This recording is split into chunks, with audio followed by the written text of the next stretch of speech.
Oke Om, ini udah Oke. 10.35. Oke. Ya, saya rekam ya. Ya. Selamat pagi adik-adik, anak-anak semua. Jumpa lagi bersama saya Arfi Bambani di acara webinar khusus anak-anak ingin jadi apa. Nah, di seri ke-9 ini, seri ke-9, saya menghadirkan Om Ferry Latif. Om Ferry ini adalah kontributor untuk National Geographic Indonesia. Jadi beberapa, kalau teman-teman biasa baca majalah National Geographic edisi Indonesia, Om Ferry ini beberapa kali muncul karyanya di sana. Om Ferry juga berkontribusi untuk beberapa media lain, termasuk misalnya Jakarta Post, Kompas, dan juga sering mengadakan pameran foto atau seni di Jakarta dan berbagai daerah lain. Om Ferry ini senang sekali belusukan. Ya, jadi kalau belusukan itu bisa jadi presiden, mungkin jadi presiden juga Om Ferry ini. Tadi kita udah ngobrol di awal, Om Ferry sudah pergi ke 33 provinsi di Indonesia. Cuma satu provinsi yang beliau belum pernah, itu Bengkulu katanya. Nah, Om Ferry mungkin bisa cerita nanti bagaimana pengalamannya menjadi jurnalis foto. Mungkin bisa cerita juga Om tentang kok bisa sih menjadi jurnalis foto dan bisa berkontribusi untuk National Geographic. Itu kan majalah yang benar-benar fotonya harus bagus, benar-benar harus berkualitas. Nah, gimana ceritanya Om sampai bisa sampai hari ini seperti hari ini? Mungkin bisa Om ceritakan nanti ya. Biasa sepertinya 15 menit kita presentasi dulu. Tapi nggak apa-apa kalau Om bisa tanya ke teman-teman mau bertanya apa di tengah-tengah presentasi. Tapi setelah itu kita tanya jawab dengan anak-anak adik-adik semua. Boleh. Oke, waktu dan tempat saya silakan Om Ferry. Selamat pagi adik-adik semua, apa kabar? Sehat nggak? Yang sehat angkat tangan. Ya, sehat semua ya. Oke, terima kasih. Ini sebelum mulai Om mau putar film dulu ya. Ini oleh-oleh perjalanan keliling Indonesia. Boleh ya? Asik. Ya, putar video dulu. Oke. Ya, boleh.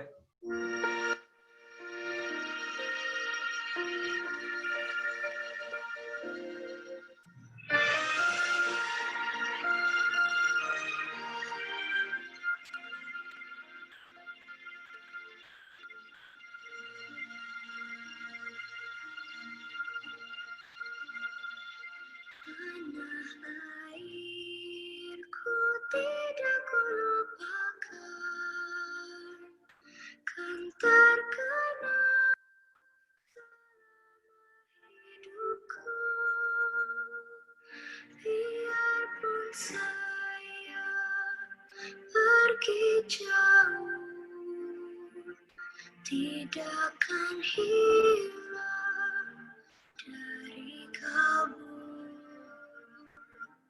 Tanahku yang ku cintai, engkau ku hargai.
Ya, segitu dulu ya.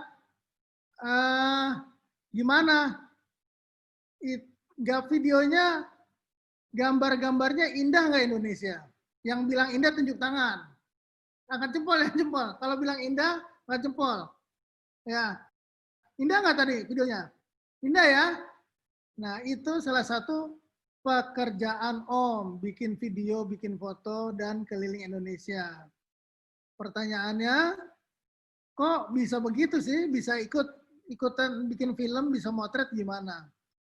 Jadi gini ya, Om itu juga nggak pernah kepikir suatu saat pernah jadi fotografer, akan menjadi seorang fotografer. Karena pendidikan latar belakang Om adalah sekolah arsitektur. Tapi ketika kuliah, kita biasa motret untuk bangunan, motret bangunan, tugas sekolah, belajar bangunan ini kita fotoin, gitu kan. Disuruh tugas ini ke kampung tradisional Garut, kita fotoin, ke Kampung Baduy kita fotoin, ke Banten Selatan kita fotoin. Jadi kebiasaan motret itu sebenarnya dimulai mulai terlibat penuh ketika zaman kuliah.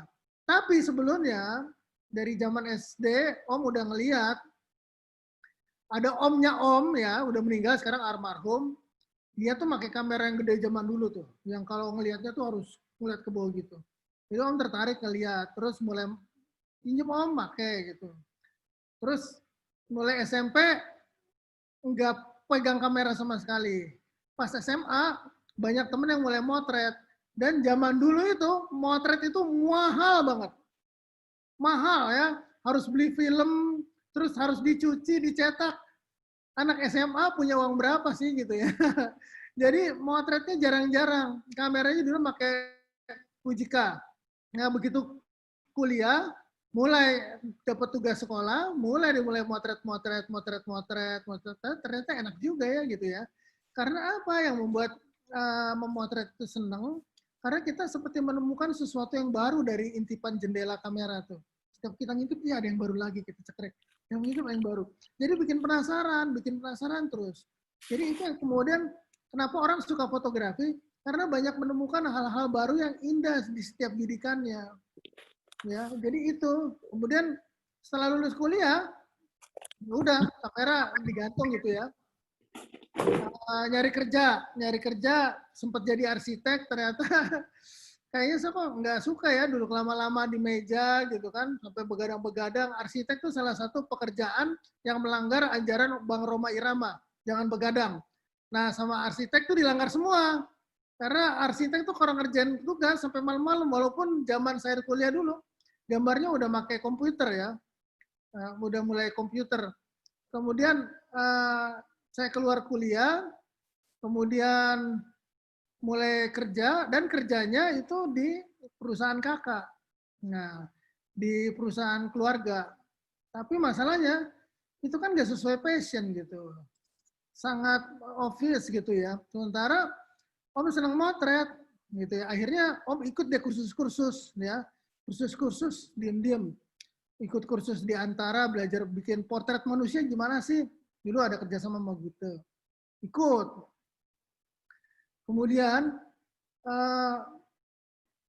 terus ada ini lagi, ada lowongan setelah itu, setelah Om belajar motret, belajar bikin potret.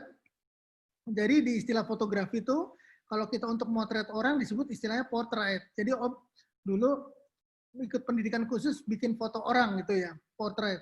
Kemudian ada lagi setelah itu Om ikut mulai ngirim bikin foto cerita.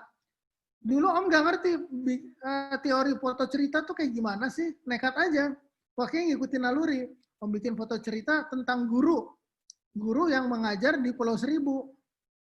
Guru tahun berapa itu? 2000 berapa ya? 2003 kalau nggak salah. Di Kompas. Jadi Om bikin foto cerita tentang guru ya.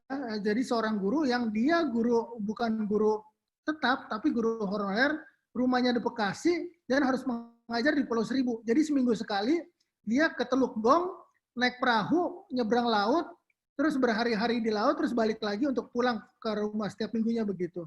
Dan gajinya kecil karena guru bukan guru tetap.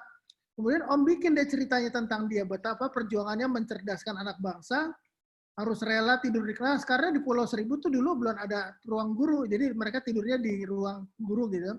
Belum ada tempat tidur untuk guru. Jadi tidurnya di kantor, Om foto, ketika ngajar di kelas gimana, terus kalau malam gimana, ada kursus malam, Om foto semua. Terus Om jadiin cerita deh tentang guru Pak Suharmaji, kalau di googling ada perjuangan guru Pak Suharmaji Kompas gitu ya. Dan itu dipublish sama Kompas. Itu adalah karya jurnalis Om pertama tahun 2003 kalau nggak salah. Dipublish sama Kompas di halaman 12 Kompas Minggu. Itu guru tidak tetap itu ada 72 orang di seluruh Kepulauan Seribu. Agustus diterbitkan, beritanya nyebar tentang perjuangan guru di antar pulau yang belum dapat status sebagai guru tetap, gajinya juga kecil gitu ya, terus nggak ada penginapan untuk guru. Ketika dipublish, ternyata dapat perhatian dari Pemda DKI. Setelah itu, bulan Oktober tiba-tiba saya ditelepon sama guru-guru itu. Kan guru kan punya persatuannya ya. Om ditelepon, Ferry terima kasih ya, gara-gara dimuat, kita 72 guru itu semuanya diangkat jadi pegawai tetap. Nah, jadi gara-gara sebuah foto, ya, ketika Om buat foto tentang nasib seseorang, itu ternyata bisa merubah nasib orang gitu. Itu yang membuat Om, wah, kayaknya kita harus begini nih ya, kita bikin foto supaya terus bisa memperbaiki kehidupan kita, kehidupan semakin baik. Akhirnya ada kesempatan suatu saat Om dapat ada yayasan AI Foundation kerjasama sama WordPress Foto bikin workshop di Indonesia selama 2004-2005. Jadi guru-gurunya didatangkan dari luar negeri semua. Kita dikasih workshop, kemudian kita kumpul, dikasih tugas, nanti beberapa bulan kemudian kumpul lagi gitu. Ada 10 orang dari seluruh Indonesia. Salah satunya adalah, saya hafal tuh teman-teman namanya ya. Ada Dwi Oblo dari Jogja, sekarang di Reuters. Andri Prasetyo di Reuters juga, sekarang jadi kaprodi jurusan fotografi di ISI. Ada Citra yang sekarang jadi pramugari apa gitu ya. Kemudian ada Vero, ada Mala, ada Andri, ya, ada Agung sekarang jadi fotografer Xinhua. 10 orang itu terpilih dari seluruh Indonesia untuk dapat beasiswa belajar WordPress foto. Ya lumayan kan diajarin orang-orang barat kemari dan ada profesor jurnalistik ngajarin soal etika dan segala macam. Nah kebetulan Om jadi lulusan terbaiknya.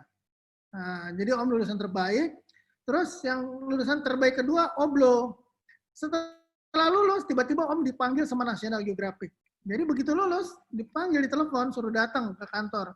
Ngobrol-ngobrol, mau dikasih kerjaan gitu. Wah, kaget juga nih pertama kali ini dapat assignment foto. Biasanya, Om kan dari hobi ya. Om tuh dari hobi, jadi tidak pernah mengerjakan assignment di luar pekerjaan diperintahkan klien. Biasanya kita ngerjain sendiri, jalan sendiri, motret sendiri, cari yang paling sesuai dengan keinginan kita. Tiba-tiba National Geographic datang. Pertama kali datang, Ferry sama Om Tantio Bangun namanya. Nah, editor bos pertama National Geographic Indonesia. Ferry, bisa nggak bikin story, bikin foto cerita tentang Agim? Nah, sekarang Om udah pinter bikin story. Kenapa? Karena dalam workshop itu Om udah diajarin bagaimana sih bikin cerita dalam sebuah foto, membuat foto cerita tuh bagaimana caranya, teknik-teknik itu kasih. Jadi Om pede, tapi ternyata masalah mental lagi. Karena Om tuh nggak siap menerima kerjaan berat langsung gitu ya. Tokoh nasional diliput, masuk majalah berhalam-halaman, kerjain. Masih bimbang. Om tolak. Jadi kesempatan pertama tuh Om tolak. Ya. Wah, masih ragu. Tapi untung ya kesempatan kedua datang. Sama tante ditawari lagi ya, bikin foto cerita tentang Bengawan Solo. Ya, tentang Bengawan Solo. Bukan Bengawan Solo. Tentang ini, Jalan Raya Anyer Panarukan. Jalan Anyer Raya Panarukan. Jadi Om nanti Om tunjukin ini ya.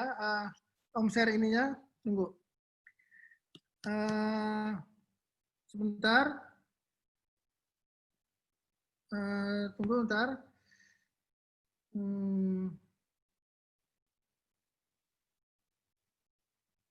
Aduh, cari. Nah ini. Jadi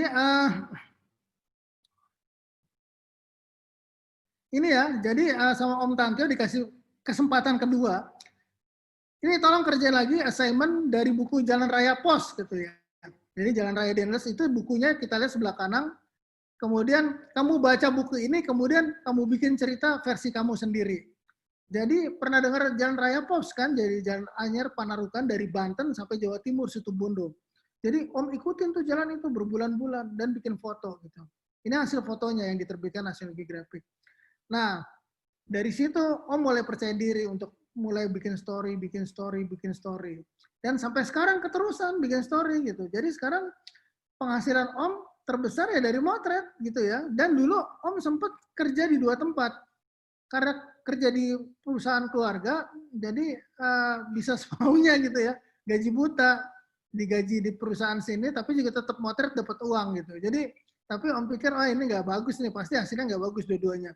Karena kalau kerja di perusahaan keluarga nggak maksimal juga, sering keluar. Kalau motret juga terkendala sama waktu kantor, akhirnya Om putuskan untuk keluar jadi fotografer.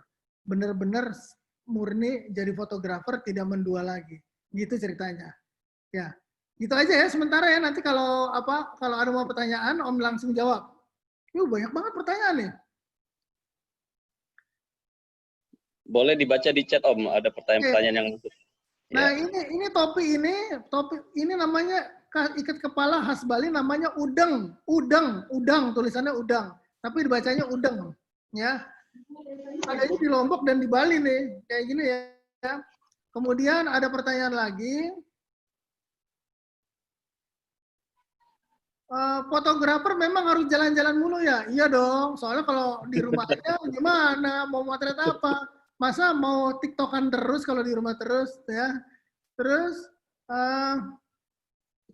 apa nih? Oh, mana pertanyaan? Oh, udah panjang ya? Terima kasih yang bilang Omnya udah meninggal. Om ngedit video pakai apa? Biasanya pakai Final Cut. Karena Om pakai Mac. Kalau nggak pakai Final Cut, kalau yang mau sederhana pakai iMovie aja. Simple. Tinggal put, edit, selesai. Terus Om pakai kamera DSLR apa mirrorless? Semuanya punya. Kadang-kadang pakai DSLR, kadang-kadang pakai mirrorless. Tapi belakangan ini Om suka pakai mirrorless karena lebih simple dan bikin videonya juga lebih gampang. Tadi udah jawab ya, ngedit video pakai Final Cut Pro. Kalau foto apa harus bisa nulis? Minimal bisa nulis captionnya. Jadi ada teknik nulis caption gitu ya. Terus Om Ferry kalau mulai belajar ada tipsnya nggak? Kamera standar atau minimalnya apa? Belajar itu pertama, jadi gini ya, setelah vakum dari motret pakai kamera DSLR, ada era baru. Dulu Om motret pakai film ya, kamu mungkin belum lahir ya ketika film itu ya.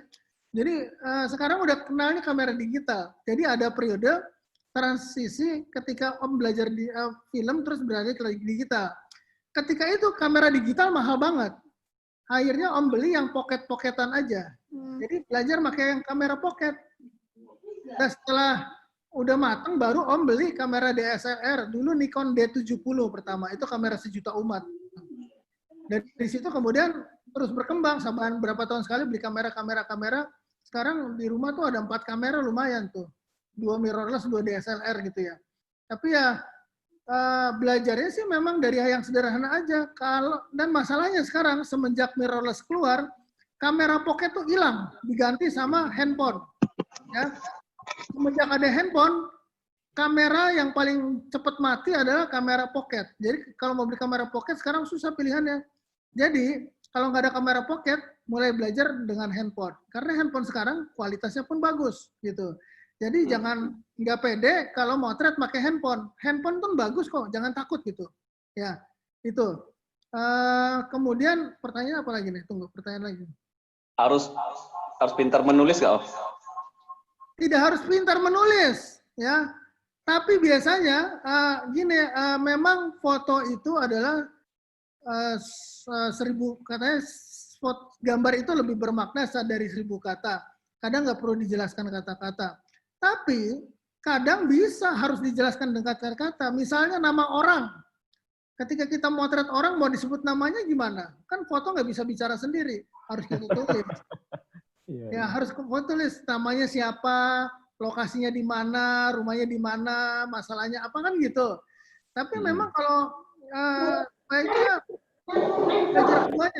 belajar dua-duanya, dalami foto, kemudian dalami penulisan. Tapi sekarang Om bisa nulis, bisa motret juga. Tadinya hanya motret, tapi setelah motret lama ternyata ada hal-hal yang nggak bisa diterjemahkan hanya lewat sebuah foto, tetap harus dengan kata-kata gitu. Jadi ya akhirnya belajar nulis juga gitu ya. Iya, iya. Jadi Om di National Geographic kadang menulis juga ya? Iya, ya kadang menulis, bahkan liputan beberapa publish terakhir saya di majalahnya itu saya yang nulis semua. Saya yang nulis. Jadi kecuali memang perlu expertise ya, tema-tema yang perlu ahlinya yang nulis. Ya, gitu. Tentang gambar cadas itu Dr. Pindi yang nulis. Tentang misalnya pecinan, tentang Tionghoa di Indonesia itu ahli pecinan yang nulis gitu. Jadi karena kan ada referensi-referensi yang menggunakan tulisan kanji Cina ya, itu saya nggak bisa, mereka ngerti gitu. Nah gitu, jadi ya memang usahakan gini, jangan zaman sekarang ya, jangan pernah ngebatasin kemampuan. Saya hanya motret aja, saya hanya nulis aja. Kenyataannya di lapangan kita bisa harus motret juga, harus bikin video juga, harus nulis juga. Benar nggak Om Arif? Iya. Ya, jadi gitu. Dan apalagi nih ya, pekerjaan kamu di masa depan itu, kamu mau jadi apa, belum tentu terbentuk dari sekarang. Mungkin kamu besar, ada pekerjaan-pekerjaan yang nggak ada sekarang, baru ada nanti ketika kamu lulus kuliah. Dulu orang nggak pernah mikir kan jualan online, sekarang jualan online semua gitu. Jadi jangan pernah berpikir bahwa pengen jadi insinyur. Ya mungkin nanti insinyurnya beda lagi gitu ya.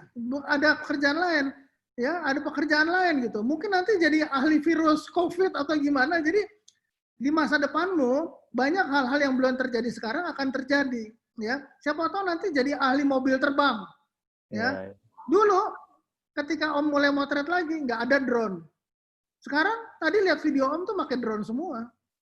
Udah pakai drone semua gitu. Jadi nggak pernah kepikir dulu kalau motret pakai terbang gitu, sewa pesawat mahal sekali. sewa pesawat jam-jaman dan bayarnya mahal. Sekarang pakai drone yang murah-murah juga udah bisa terbang, bisa motret gitu. Dan hal-hal yang nggak kepikir zaman dulu sekarang terjadi semua. Jadi yang penting jangan patokin kamu mau jadi apa. Kalau kita mau jadi ini ya boleh aja. Tapi menurut Om, ikuti passion kamu, keinginanmu mana, semangatmu di mana ya. Kalau nggak semangat jangan diterusin. Ya, kitanya aja nggak semangat, apalagi orang lain gitu ngerjain. Kalau kita cinta, pasti orang lain cinta, gitu ya.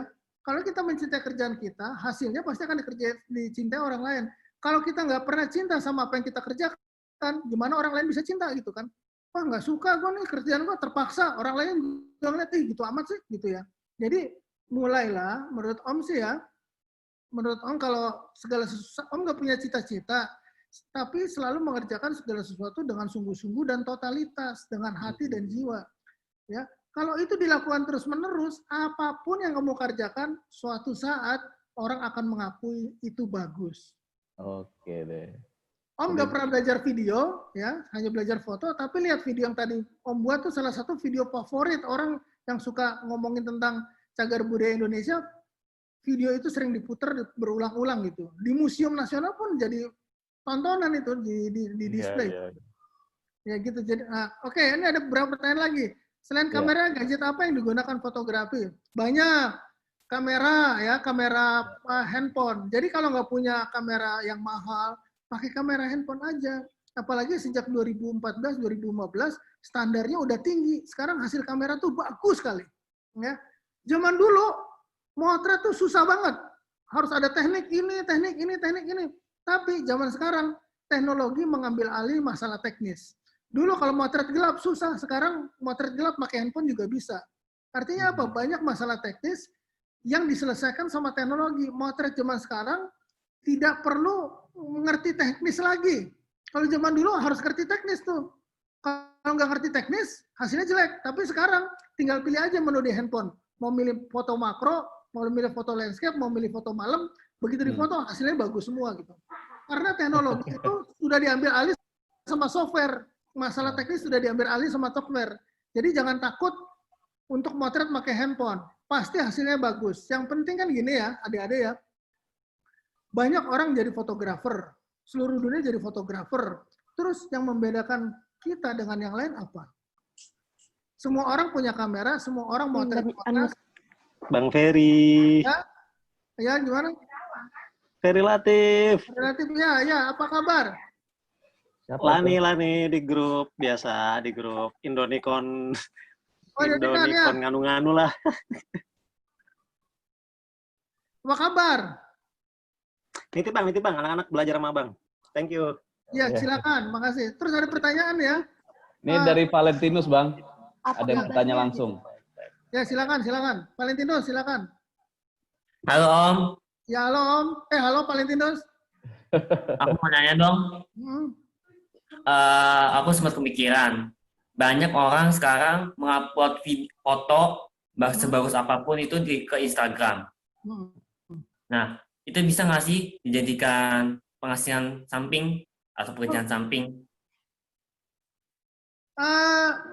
Kalau memang bisa, malah jadi istilahnya memonetize. Bagaimana sosial media kita bisa menghasilkan uang.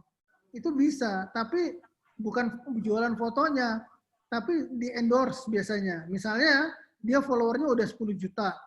Nah, ketika orang 10 juta follower itu, misalnya dia beli kacamata aja make ya gitu. Gue beli kacamata ini nih, itu baik yang ngikutin. Nah, di endorse sama perusahaan kacamatanya, itu menghasilkan uang gitu. Nah, jadi tidak, kecuali YouTube ya. Kalau YouTube, hitnya tuh 100 per 1000 orang, $1 kan gitu ya hitungannya kalau nggak salah sekarang ya. Jadi kalau ada 1 juta penonton, ya kali 1000 aja, udah 1000 kali 10.000 udah berapa juta tuh gitu. Ya, jadi atau Halilintar itu ya, cuma ngangkat barbel aja ditonton sama jutaan orang tuh, berapa juta? Ya.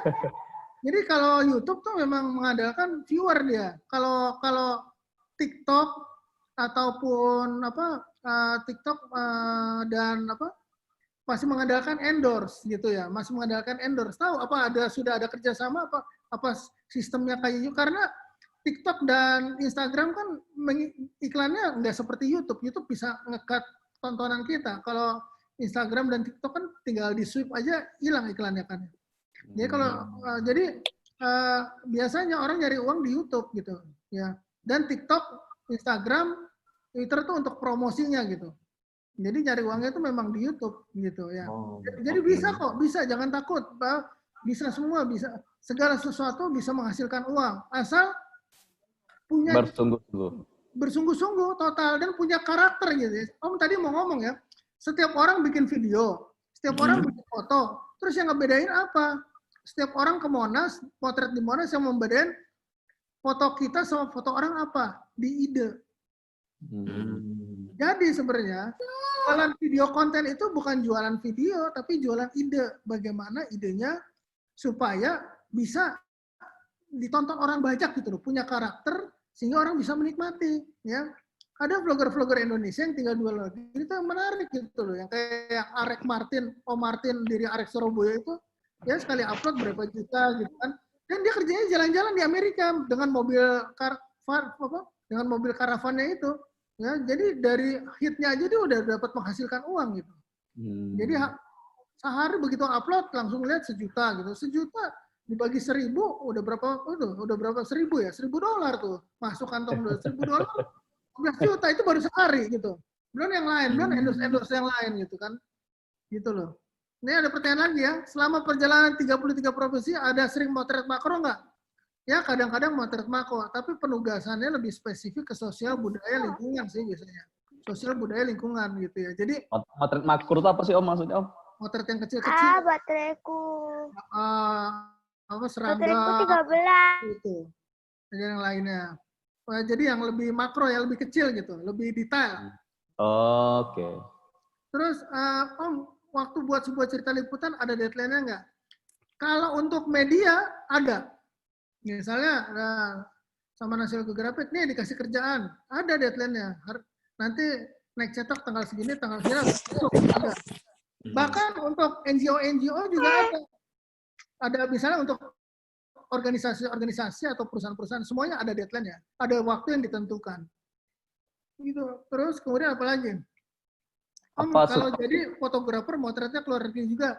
Iya, ya. Ini Om mau share ya tentang pengalaman Om jalan-jalan ke Tibet. Yeah. Boleh ya? Boleh. Nah, habis ini ya. Saya mau bikin mobil bagus kayak Ettore Bugatti. Boleh, bisa. Mulai dari sekarang. Jangan cuma mimpi, tapi dilakukan gitu ya. Kalau cuma digambar, terus bikin marketnya kecil-kecil gitu kan. Jadi akan kelihatan gitu. Edit videonya pakai apa? Tadi pakai Final Cut Pro. Om, gimana cara memfoto yang bagus? Nah, ini tips ya. Ini tipsnya sederhana. Yang disebut foto bagus apa sih? Pernah tahu foto bagus gimana? Fotonya Mas bagus atau gimana? Apa bagus atau gimana? Jadi gini, ini tips aja ya. Jadi Om nggak pernah ngajarin foto tuh ngajarin teknis motret, tapi bagaimana menggali ide. Contohnya gini ya. Contohnya gini foto bagus nih ya. Adik-adik pernah nggak jalan-jalan ke suatu ke alam pemandangannya indah sekali? Pernah nggak? Tanjuk angkat tangan yang pernah. Pemandangannya indah. Jalan ke suatu tempat indah ya. Yeah. Terus difoto tempatnya. Ya, begitu difoto, hasilnya kadang-kadang tidak seperti apa yang kita lihat gitu ya. Kok yang dilihat bagus di foto jelek gitu ya. Kan suka gitu nggak? Yeah. Artinya apa? Artinya foto kita tidak berhasil mewakili emosi kita saat melihat itu. Ya. Jadi misalnya Om pergi ke Bromo bangun pagi, terus ngeliat pemandangan indah, dingin gitu ya. Kabut, terus matahari baru bersinar, cerah gitu ya, indah banget. Terus Om merasakan, indah banget ya. Terus kemudian Om foto, cekrek.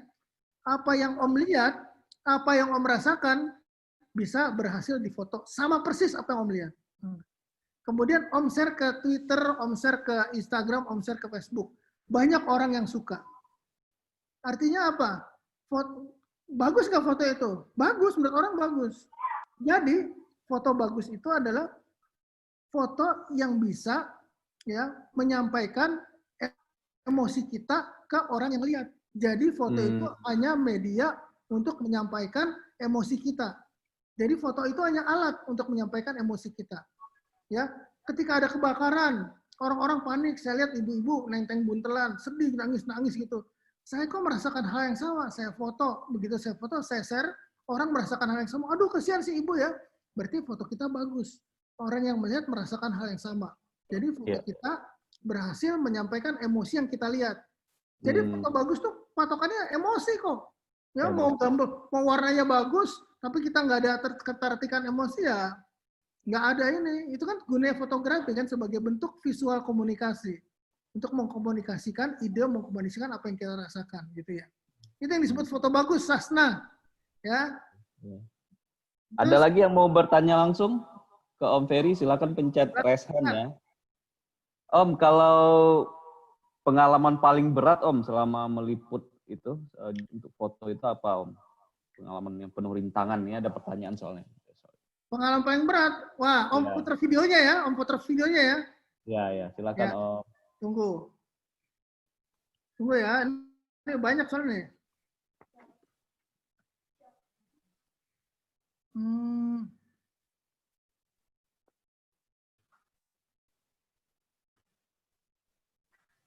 Waduh, mana nih? Tunggu ya, banyak sekali soalnya nih. Oh, pengalaman paling berat ya. Tunggu, sabar. Videonya ada nggak di sini ya?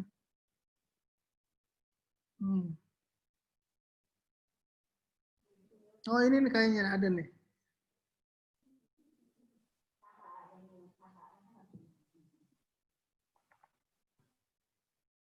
Wah, saya tidak ada videonya ini. Tunggu ya, tunggu ya.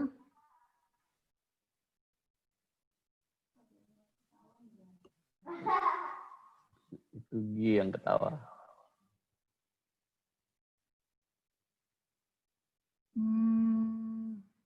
Itu di mana Om kejadiannya Om? Di Kalimantan. Kalimantan ya. Nah, tunggu masuk ya. Gua itu ya. Iya, ini berat sekali medannya karena setiap hari Om harus jalan kaki berhari-hari untuk sampai ke lokasi nanti ya. Mungkin ini kali ya. Bukan.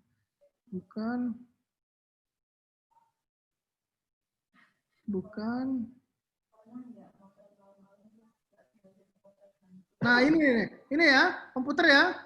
Tunggu. Mana sih ininya? Share screen Om. Ya, share screen gimana nih? Kok hilang tiba-tiba? Di tengah-tengah bawah. Oke ya, ini ya, lihat ya.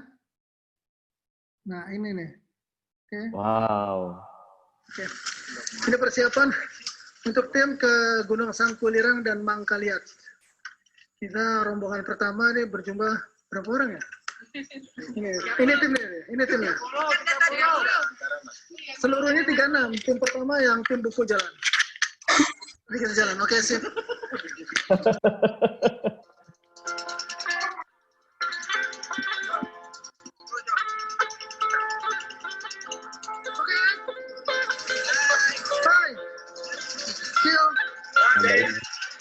Panas.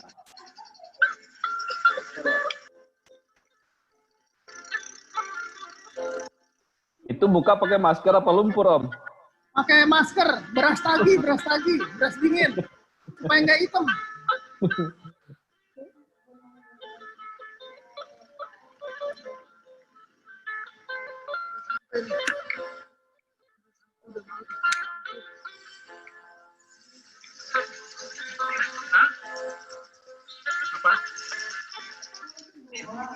Ada pun yang mandi di sungai itu, joget-joget lagi.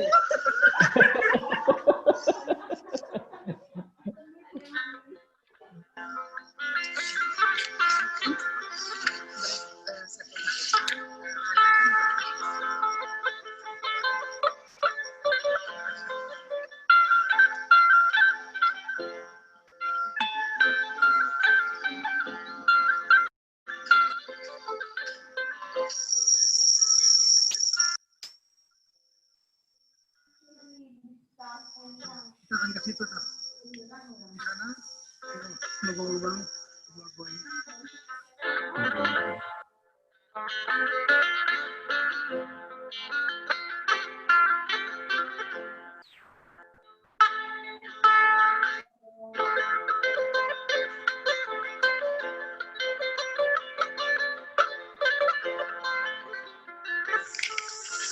Sama kayak sekarang mau lanjut lagi ini di depan.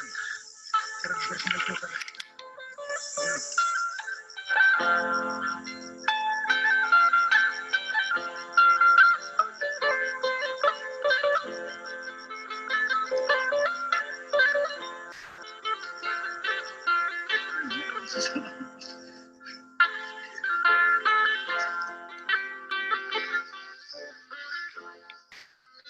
Sampai ada gunung dan banyak itu bayar. Ada lukisan gua, Gi. Ada di sini menjadi saksi. Tadi lihat nggak pelan-pelan? Ya, nanti. Nah, ini nih. Nah, ini adalah peninggalan nenek moyang kita, umurnya ribuan tahun, bisa sampai 40.000, 50.000 tahun. Jadi nenek moyang kita tuh ngegambar di goa-goa, gambar-gambar seperti ini. Keren ya? Iya. Bayang nggak? Tuh. Ya, di atas puncak gua ya. Ini goanya seperti ini tuh. Ya. Goanya seperti ini. Jadi benar-benar, nah ini gambar-gambar tuh, ada telapak tangan ya. Yang sebelah kiri perempuan, yang sebelah kanan laki-laki. Kok tahu yang kanan laki-laki, kiri perempuan? Ternyata sidik ruas jari ini perempuan dan laki itu beda ternyata. Ada hitungannya, ada matematiknya. Jadi jarak ini jaraknya ada hitungannya. Jadi kalau perempuan ketahuan, laki-laki ketahuan. Dan itu orang-orang arkeolog yang ngerti tuh, orang-orang topolog, ada hitungan fisiologinya. Ya, Om putar lagi. Kenapa videonya pengalamannya berat sekali medannya? Seperti ini ya, Om putar nih. Cara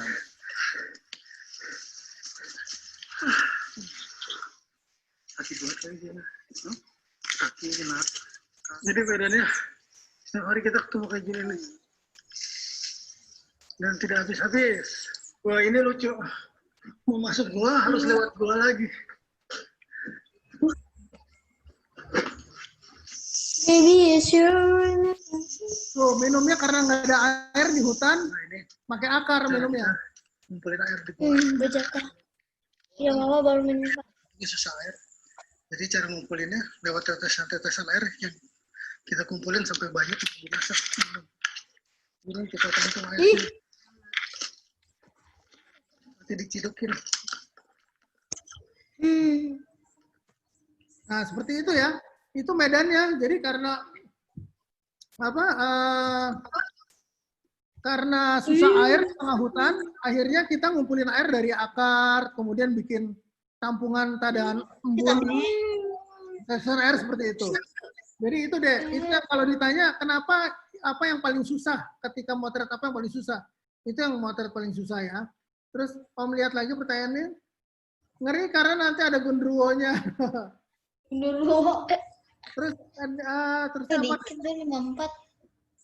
Om share foto pertama di majalah Nat Geo dong. Yang tadi, yang apa? Foto pertama tuh yang ini, yang apa? Mana ya? Aduh, tadi udah kelewat yang Jalan Anyar Raya Panarukan itu loh. Kemudian tunggu dulu. Pas lagi corona gimana? Pas lagi corona, Om boleh jelasin tata cara foto yang baik khusus untuk kamera Canon. Semua kamera tuh sama ya, semua kamera sama. Yang membedakan adalah ide kita. Ya, terus tunggu dulu. Ada pertanyaan nih. Itu buat gambarnya dari apa sih? Nah ini pinter nih, pertanyaannya bagus. Nenek moyang kita nggak buat gambar itu sampai puluhan ribu tahun ya, masih utuh. Dia bikinnya dari hematit. Ada namanya tanah merah, namanya hematit. Kemudian dicampur sama lemak binatang. Kemudian dicampur sama lemak hewan. Ya, lemak hewan binatang sama ya. Kemudian dicampur sama lemak tumbuhan. Kemudian warnanya seperti itu. Bisa bertahan sampai puluhan ribu tahun. Om, tadi ada yang minum dari kayu, minum apa? Itu air. Jadi kalau di hutan, kalau apalagi udah sampai ketinggian tertentu, air kan susah. Jadi kita ngambil airnya, akar pohon tuh kita potong 1 meter, 2 meter, 1 meter bisa ya, sepanjang lengan. Itu kita potong nanti airnya keluar. Itu bisa terisi air apa? Sekitar 1,5 meter itu bisa seliteran loh air. Jadi jangan dikira batang pohon itu nggak ada airnya, ya. Jadi cara kita minum itu. Terus cara foto bagus untuk pemula tadi udah dijelasin, nanti lihat di YouTube-nya aja ya. Iya, iya. Oke, terus tunggu dulu ada. Kok serem Om gambarnya? Mungkin ya, karena memang tempatnya jauh di goa gitu ya. Terus gambarnya merah. Karena zaman dulu memang nggak ada pewarna kayak sekarang. Bang, tahu bukan omnya kok tadi tuh. Kalau sekarang kan bisa pakai rayon, warnanya biru, kuning. Kalau zaman dulu warna-warna alam. Hanya ada merah, coklat gitu ya, warna lumpur. Ataupun ada pohon biru yang bisa menghasilkan warna biru atau warna merah. Biasanya itu. Jadi warna zaman dulu sangat terbatas. Kenapa jadi gambarnya merah? Seperti darah itu, seperti serem. Seperti itu penjelasan Om. Ada juga yang dari arang gitu. Iya, iya, iya. Ini ada Musa nih mau bertanya Om. Nah, silakan Musa. Musa, silakan. Apa ada pengalaman yang nggak enak dari fotografer? Dan terus yang dari akar nggak dimasak airnya. Ya, terima kasih Musa ya. Apa ada pengalaman enak, tidak enak dari fotografer? Hidup ini biasanya hanya 2 hal, enak dan tidak enak. Dan ketika kerja, hal itu selalu terjadi, enak dan tidak enak. Bagaimana sekarang kita lebih menguatkan enaknya saja, yang tidak enaknya dilupakan saja gitu. Kalau semua tidak enak dipikirin, kerjanya nggak selesai-selesai. Yang tidak enak, udahlah. Itu jadi tantangan bagaimana kita harus lewati. Jangan dianggap jadi masalah besar. Kalau jadi masalah besar, kerjaan kita nggak selesai-selesai gitu ya. Selalu ada enak dan nggak enak. Kayak kita aja kan, makan di rumah ada yang enak, ada yang nggak enak, ada yang kita suka, nggak suka. Semua dalam hidup itu selalu terjadi hal itu. Jadi membiasakanlah menghadapi enak dan tidak enak. Gitu ya. Kalau tidak enak gimana? Contohnya apa? Misalnya Om dilarang motret, itu nggak enak kan? Ya, masuk ke daerah dilarang motret gitu. Oh gini ya udah. Tuh cari cara supaya bisa motret gitu. Terus tadi airnya kok nggak dimasak? Nah, air dari alam tuh biasanya steril ya. Makan bahkan kalau di gunung, di hulu-hulu sungai, Om ngambil air tuh langsung dari mata air, nggak perlu dimasak, langsung minum gitu. Jadi nggak perlu dimasak, steril karena steril mikrobanya mungkin sedikit dan tidak berbahaya ya. Dibandingin kalau kita minum air Kali Ciliwung misalnya, pasti masuk nama itu. Jadi itu motong air itu akar itu kan seperti kita makan buah, kita metik buah dari pohon kita makan seperti kelapa ya, kita langsung minum kan, nggak perlu dimasak dulu kelapanya, nanti kalau air kelapanya dimasak jadi gula gitu. Jadi memang langsung minum nggak apa-apa. Terus gini, cara mencari tema yang bagus untuk membuat sebuah foto, mengambil dari kegiatan di tengah pandemi. Oh iya, Om udah bikin beberapa story ya, beberapa story. Salah satunya ya, Om mau share ya. Om mau share tentang ini nih, cerita Silakan, tentang. Om. Tunggu. Corona. Nih, Om selama pandemi ini, salah satunya Om bikin cerita tentang ini ya. Pernah ngelihat orang beribadah di tengah pandemi nggak? Ya, ini kebetulan Om kenal sama umat Buddha di Jakarta ya. Kemudian Om minta izin untuk motret kegiatan mereka beribadah. Ternyata di tengah pandemi ibadahnya juga beda ya. Ketika pandemi itu, ya, ketika mereka masuk, mereka harus cuci tangan dan wajib pakai masker gitu ya. Kemudian apa? Ketika masuk ruang, suhu badannya dicek dulu ya, terus namanya ditulis di sini. Boleh nggak kalau nanti mereka sakit, kan ketahuan siapa yang sakit, namanya bisa ditrace gitu, siapa yang sakit gitu. Kemudian mereka harus jaga jarak seperti ini kan, nggak bisa langsung nempel-nempel. Kemudian apa? Ini disensor, suhunya 36,5 boleh masuk. Di atas 37,5 nggak boleh, karena batasnya adalah 37,5, 37,6 nggak boleh masuk gitu ya. Jadi kegiatan ini di tengah pandemi, ibadah pun harus begini. Ketika di dalam pun dibikin kosong gini, kuilnya di kuilnya. Jadi orangnya dikasih batasan tuh kotak-kotak berjarak tuh, supaya tidak berdekatan, jaraknya 1,5 meter ya. Ya, terusnya juga ini biksu-biksunya pakai masker semua, ya. Biksu-biksunya pakai masker gitu. Kemudian apa? Nah, ini ketika mereka mau doa di depan altar, mereka pun menjaga jarak gitu. Ini kan liputan di tengah pandemik ya. Kalau nggak pandemik, ini orang ngantri kayak antri beras ya, kayak ngantri dapat jatah sembako. Ini juga baca kitab suci ya, lihat di belakangnya jaraknya berjauh-jauhan. Nah, ini ya, kelihatan kan di tengah pandemi ternyata orang nggak boleh dekat-dekat kalau beribadah, mereka di kotak-kotakin gitu ya. Jadi 1,5 meter ini jaraknya ya, 1,5 meter, 1,5 meter, 1,5 meter, semuanya dibikin jarak seperti itu. Dan ini mereka beribadah disiarkan langsung online seperti ini. Jadi ibadah sekarang nggak harus di tempat ibadah, bisa dari rumah, bisa siaran online. Dan ini salah satu pengunjungnya ya, salah satu yang ibadah. Jadi pakai masker seperti itu. Ini kan cerita ketika pandemi. Ini jadi suatu catatan lagi. Jadi suatu saat foto-foto ini akan mengingatkan orang betapa pandemi pernah terjadi di Indonesia. Kira-kira gitu deh, ya. Jadi banyak ide yang bisa kita gali untuk motret pandemi gitu. Jadi tidak terbatas lah gitu ya. Ide-ide untuk motret pandemi itu tidak terbatas gitu. Nah, itu ada pertanyaan lagi nggak? Kalau ada nggak sekolah khusus untuk fotografi ini? Jadi mungkin ada teman-teman yang berminat barangkali ya. Apakah di sekolah formal? Ada. Jadi gini, ada yang sekolah informal dan formal. Kalau sekolah formal tuh sekolah-sekolah mengikuti pendidikan formal sekolah ya, dari lulus SMA kemudian ngambil jurusan fotografi di ISI Solo, di Jogja, dan Trisakti kalau nggak salah, sama IKJ kalau nggak salah. Cuma 4 di Indonesia ya. Itu yang formal kalau mau kuliah. Kemudian kalau yang nggak formal banyak sekali. Setiap fotografer hebat tuh terkenal punya lembaga-lembaga kursus kayak Darwis Triadi, Poryaman Sitanggang gitu ya, atau mereka punya kelas-kelas khusus yang dibuka setahun sekali misalnya, atau dia dibuka setiap bulan ada. Itu bisa belajar, hitungannya sebulan selesai teknik ini.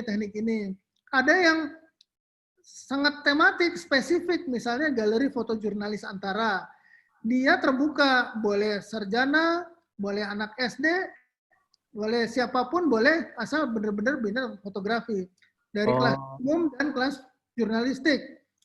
Dulu anaknya Frankie Sahila tua, mendiang, penyanyi, itu anaknya nggak mau sekolah, SMP berhenti. Iya. Dia ngambil pendidikan sekolah fotografer di Antara. Jadi karena tidak perlu ijazah, ya boleh masuk segitu. Dan sekarang ternyata bisa berkarya dan karir bagus gitu loh. Jadi ternyata bahwa fotografi itu tidak dibatasi sama ijazah, tidak dibatasi sama pendidikan tinggi. Jadi siapapun bisa masuk dan bisa belajar sungguh-sungguh. Oke. Teman-teman ada yang ingin bertanya lagi, silakan pencet raise hand ya. Oh, ini ya Gi yang ingin bertanya langsung. Silakan Gi. Silakan nanya Gi. Hai Om. Hai. Halo. Hai. Halo. Halo. Om. Ya. Kalau membuat video sama memotret foto itu ada perbedaan tekniknya nggak? Ada. Ya, ada. Pertama apa? Kalau foto itu hanya 1 frame cukup. Ya. Dan orang berhenti ngelihatnya. Kalau video, dia gambarnya hidup. Tidak 1 frame tapi banyak. Dan orang hanya perlu beberapa detik untuk mengamati. Ya. Tapi ya, kecenderungan sekarang tuh di dunia, orang suka menggunakan multimedia, bukan hanya foto, tapi video juga, tapi musik juga, ya, dan grafis juga, ya. Suka ngeliat TikTok, YouTube segala macam. Ya. Main, musik main, video main, grafis juga main. Jadi Oh, bedanya itu. iya. Bedanya foto hanya satu frame, orang bisa ngelihat lama. Kalau video tuh harus berjalan. Terus kalau mau belajar yang mana? Semuanya pelajari, jangan malu-malu, jangan tanggung-tanggung gitu ya. Jadi nanti kita akan bisa merasakan perbedaannya sendiri. Mana yang bagus untuk difoto, mana yang bagus untuk video. Kadang yang bagus untuk difoto tidak bagus untuk di video. Kadang yang bagus di video tidak bagus untuk difoto gitu ya. Sering kayak gitu kok. Ya. Satu lagi dah. Satu lagi silakan. Silakan Gi. Satu lagi. Kamera buat foto makro itu gimana caranya? Om. Kamera foto makro itu gimana lensanya? Lensa itu adanya misalnya khusus untuk foto makro tuh lensanya tuh pengaruh beda ya. Jadi memang agak beda foto makro itu, ada kekhususan foto makro itu. Jadi lensa. Tapi di handphone sekarang sudah menyediakan menu foto makro, tinggal pilih aja misalnya makro yang gambar kembang. Dengan Gimana caranya? kita akan bisa motret Bang bisa zoom. apa? Foto makro Bang memang bisa zoom. foto makro memang nggak bisa ngezoom biasanya. Foto makro tuh fix dia. Jadi tinggal kameranya dideketin atau dijauhin gitu. Ada di Hah? lensa yang level mikroskopik itu ada dijual, bisa dipakai ke handphone. Banyak lensa mikroskopik tuh ada. Bahkan yang untuk handphone pun ada yang ditempel. Ada. Udah ada. Biasanya rada mahal tuh kalau kamera mikroskop. Ya. Nah, kalau kita punya kamera bagus itu, kita perlu alat tambahan namanya extension tube. Jadi extension tube. Jadi kalau kita motret pakai alat-alat itu, kita bisa tahu senyum nyamuk itu atau semut itu senyum atau cemberut bisa kelihatan. Jadi mukanya bisa detail gitu. Ya, jadi kita dideketin sekali sampai sedekat mungkin gitu. Ya, jadi loh kok ternyata semut mukanya periang-periang ya gitu ya. Mukanya ini cemberut semua gitu. Bisa ketahuan dari lensa itu. Nah, ini pertanyaan, pernah nggak sih Om di tengah perjalanan ngambil sesuatu ada hewan buas atau salah satu tim yang hampir mohon maaf hampir meninggal? Kalau hampir meninggal, tim jatuh ada, jatuh dari cadas pernah, tapi nggak meninggal, hanya luka dan cedera. Terus kalau ketemu hewan buas, pernah waktu dulu Om suka ke Kalimantan, motret orang utan, bukan ketemu orang utan aja. Jadi pernah papasan sama beruang Om, beruang madu itu. Jadi sama kaget, sama-sama kabur dulu. Jadi, ini nggak tapi tempat Om ambil dulu 1 frame 2 frame, terus dia ngeliat Om kabur, kita juga langsung kabur gitu. Takut dia ngejar gitu. Jadi kata orang Dayak, Pak, itu bahaya kalau dikejar sama beruang. Kenapa? Karena kalau lari dia cepat. Terus kalau kita mau manjat pohon, dia juga jago manjat pohon. Kalau berenang dia juga bisa berenang katanya. Jadi gimana dong? Nah itu masalahnya. Kalau bisa kita ke daerah lapang katanya luas yang jadi kalau di Kalimantan tuh kalau hutannya sudah rimbun ya, cendawannya besar, vegetatifnya besar, di bawahnya tuh vegetatifnya hilang karena nggak kena matahari kan. Jadi walaupun banyak tumbuhan itu nggak bisa ngalangin kita untuk lari. Jadi cari area seperti itu dan kita larinya jangan lurus katanya, siksa karena kekurangan beruang. Salah satunya dia rabun jauh katanya. Jadi makanya kalau kita semakin menjaga jarak semakin bagus, dia nggak akan bisa lihat. Kata orang Dayak sih gitu, saya percaya aja. Soalnya mereka sering kejar-kejar katanya. Gitu. Ada juga nggak Om fenomena motret yang nggak jelas gitu Om, malam-malam gitu? Ada hantu. Ada yang nanya itu tadi. Hantu nggak pernah Om, nggak pernah motret. Tapi pernah waktu Om pernah motret Aceh setelah gempa, ada hotel yang katanya satu hotel itu di dekat Rex gitu ya, hotel Sumatera apa ya. Jadi Om motret dari atas hotel paling atas lantai 4 kalau saya, motret ke arah persimpangan, seperti ada asap gitu ya ketika motret, maaf asap apa nih, pas diperjelas di Photoshop, di kontrasnya dinaikin, asapnya bentuknya kayak tengkorak gitu kepala orang gitu. Gitu aja. Tapi habis. Voldemort Om, nyamar. Untuk apa juga gitu. Jadi malah jadi bahan gosip, bukan bahan ini. Karena kita kan nyari fakta, bukan nyari gosip gitu. Nah, gitu. Om, kalau memoto orang, kan potret orang ya, muka orang, lalu kita pajang di majalah, perlu izin dari orang itu nggak untuk dipajang di majalah? Ini ada pertanyaan dari Suri Jinan. Nah, ini salah satu etika dari jurnalis adalah selalu minta izin ketika motret. Ya.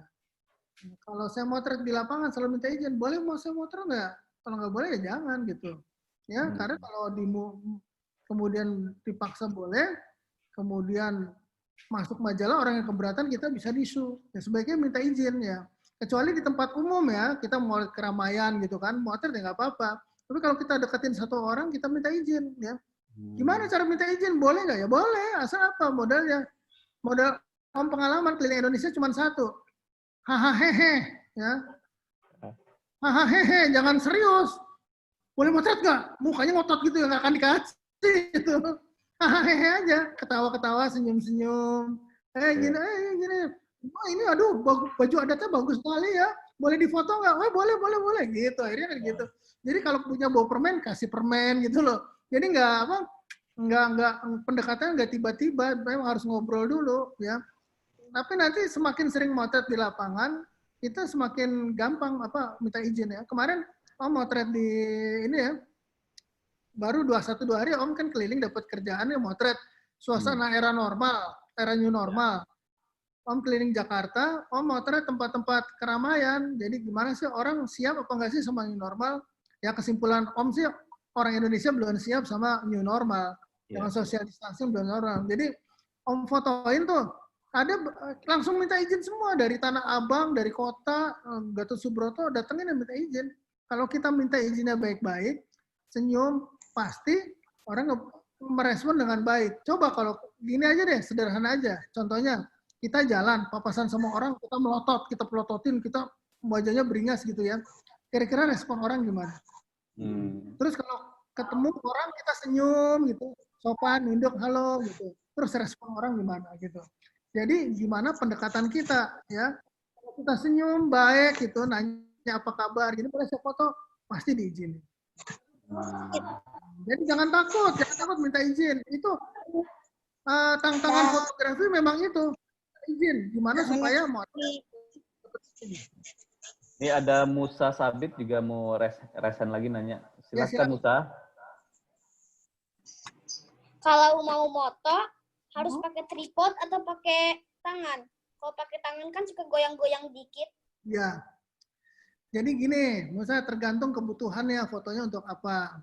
Kalau foto di udara terang, biasanya memang ini ada tips untuk motret pakai handphone biasanya atau pakai kamera ya, pakai DSLR. Jadi kalau ingin biasanya kita pakai tripod supaya tidak goyang. Kenapa bisa goyang? Karena cahayanya kurang. Ketika cahaya kurang, dia perlu waktu lama untuk nangkep cahaya.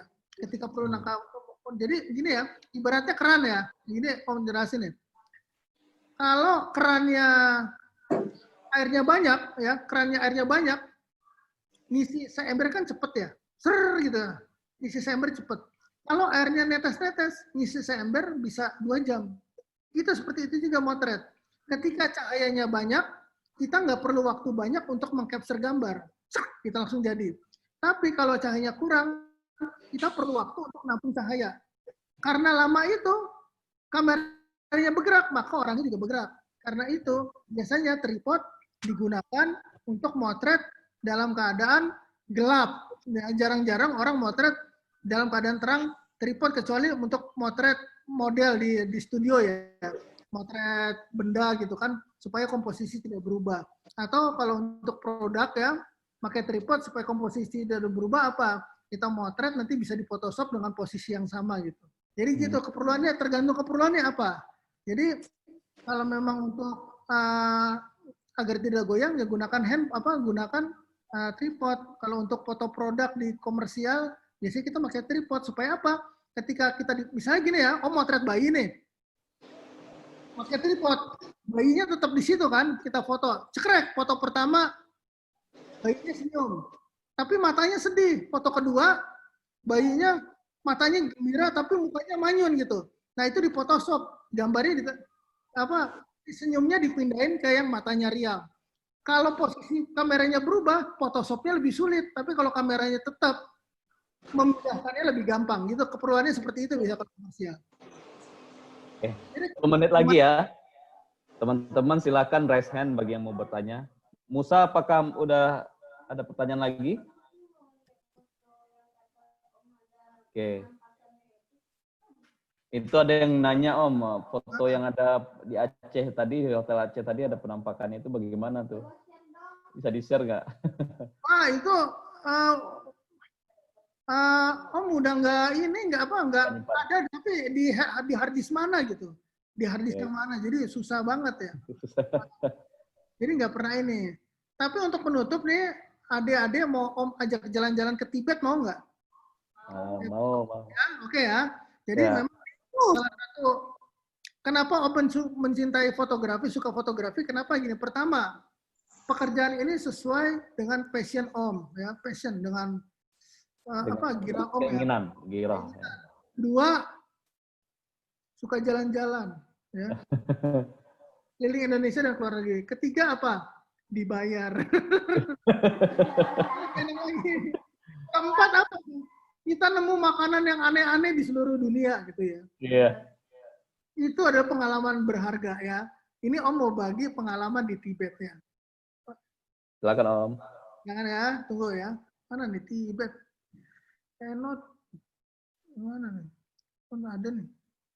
Tunggu. 10 lagi.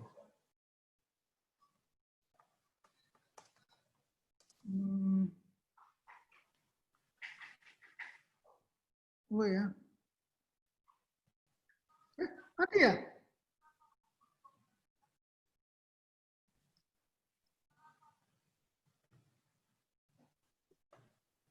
Tunggu. Ini mana masih?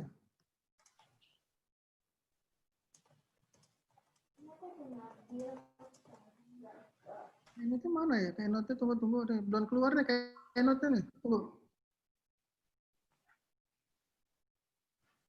Oke.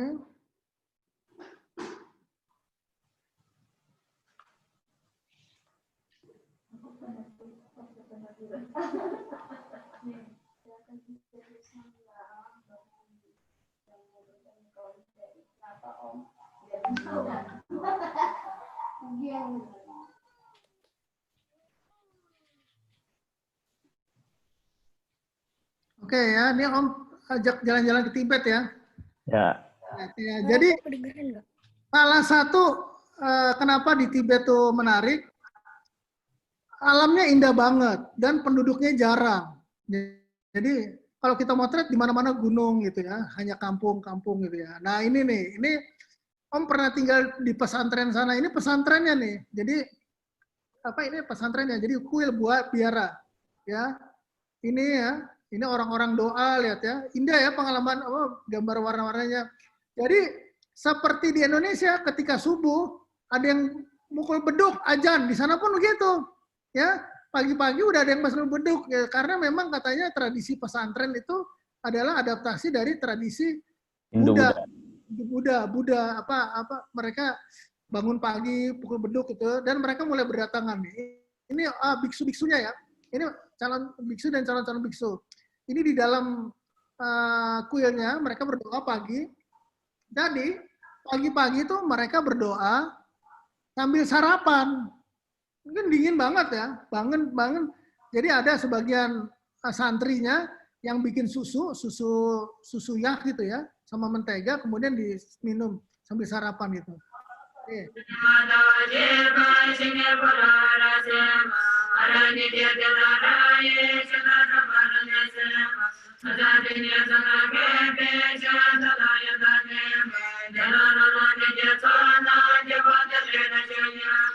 Itu adalah tempat santri wanita. Nah ini, kayak di sini kayak pengajian ya. Ini kayak gini ya. Kelas di dalam ruang kayak gini. Makanya yang sangat dikhawatirkan adalah tempat-tempat seperti ini ketika pandemik sekarang. Gampang sekali penyebaran virus ya. mau di pesantren, mau di kuil-kuil Buddha, kalau pengajarannya kayak gini, tinggal nunggu nyebar virusnya aja kayak gini ya. Ya ini, nah ini ya, mereka sehari-hari, nah ini salah satu pendidikan biksu ya. Kenapa kelihatan orang Buddha itu biksunya kalem-kalem? Karena mereka dididik tidak marah ketika dimaki-maki. Mereka diajar debat dan tetap berdialog dengan santun. Ini salah satu pendidikan yang keras mereka. Ya tuh, mereka main musik juga ya, mereka nari juga ya. Mereka main skateboard juga. Jadi jangan dikira biksu-biksu itu tidak modern hidupnya. Ya, mereka sama dengar TV, main musik seperti itu ya. Seperti ini ya.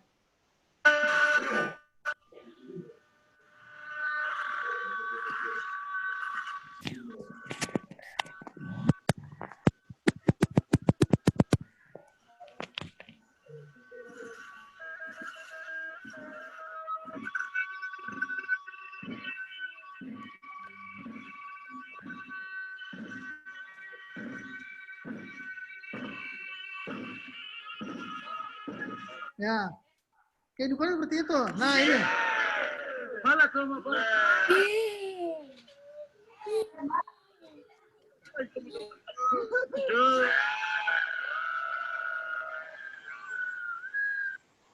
Nah, ini ada ceritanya nih. Jadi di sana kalau musim panas itu kan setiap hari mereka dingin bersalju. Kalau musim panas itu seluruh penduduk pindah tinggal di gurun-gurun, tinggal di padang-padang dan mereka bikin tenda. Termasuk biksu-biksu itu untuk menikmati matahari. Jadi itu hiburan biksu-biksu muda tuh, latihan angkat beban ya. Kemudian, nah ini, kehidupan mereka tuh masih seperti ini ya, naik kuda ya, walaupun udah ada mobil, ini tradisi mereka. Ya. Nah, ini ada festival berkuda kalau nggak salah, apa namanya gitu ya. Dan mereka pakai baju seperti ini dan penontonnya penuh gitu ya, penontonnya penuh. Nah ini gadis-gadis di Tibet, ini cowok-cowok di Tibet ya, pakai koboi gitu semua. Ini upacara Buddha. Nah ini ada bendera Cina. Ini lomba kalau di sini karapan sapi ya, pacu Jawi, di sana pacu yak namanya, sapinya karena daerah dingin, jadi sapinya tuh gondrong. Kuda seperti ini ya, anak-anak kecil udah mulai main kuda. Dan ini wilayah Tibet seperti ini jalan-jalannya. Ini bukan ya? Ya ini perkampungannya nih di desa-desanya. Ya. Ini di monastrinya, di kuil-kuilnya. Ya. Ini. Berapa lama di sana, Bang? Apa? Sebulan. Sebulan. Wow. Ini bunga-bunga yang tumbuh di padang-padangnya. Jadi ini yang dimakan sama sapi-sapi itu. Sapi-sapi itu makannya di padang-padang. Mereka ketika berkebun ya. Jadi Om datang, Om fotoin gitu ya. Kegiatan mereka sehari-hari. Dan mereka ramah-ramah ternyata. Ya. Ini lihat, ini apa nih? Video apa nih? Nah, Om diajak datang ke mereka kemah, diajak nari-nari gitu.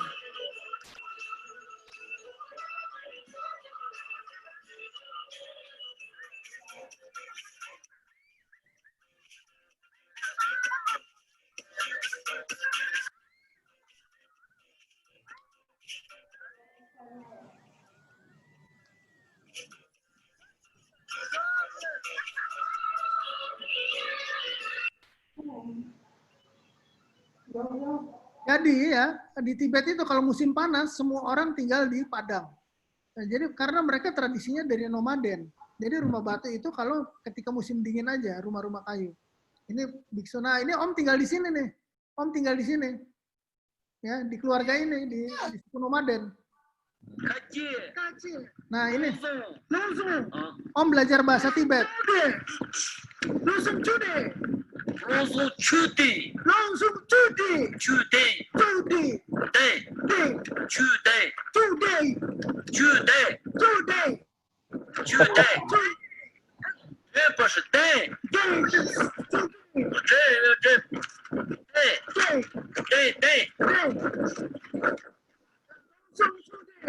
老鼠cuti。cuti。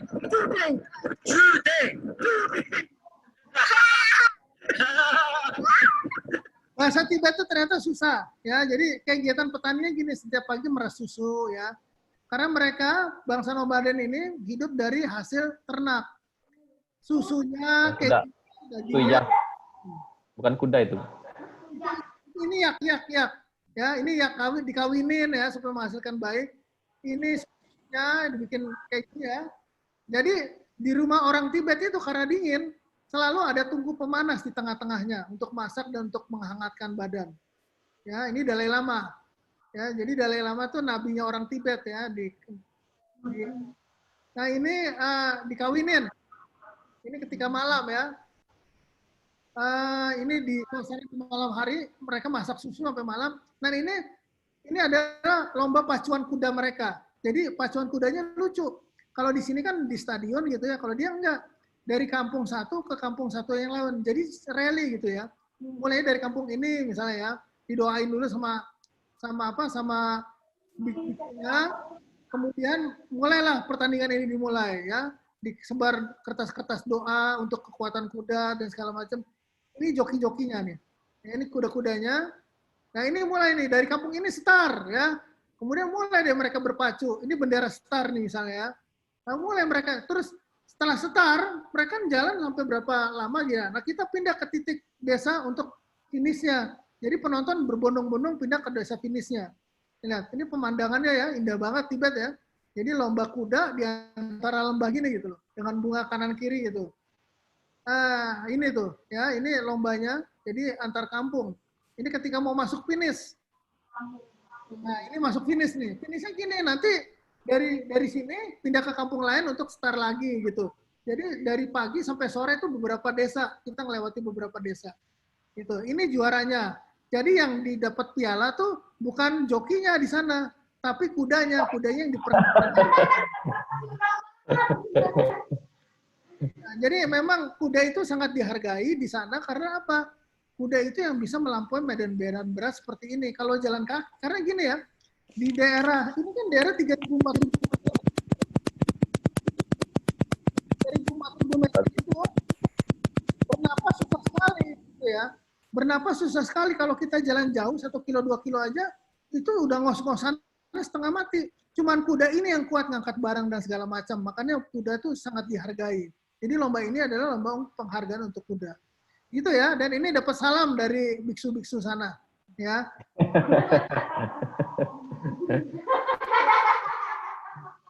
Oke, ada pertanyaan lagi nggak adik-adik?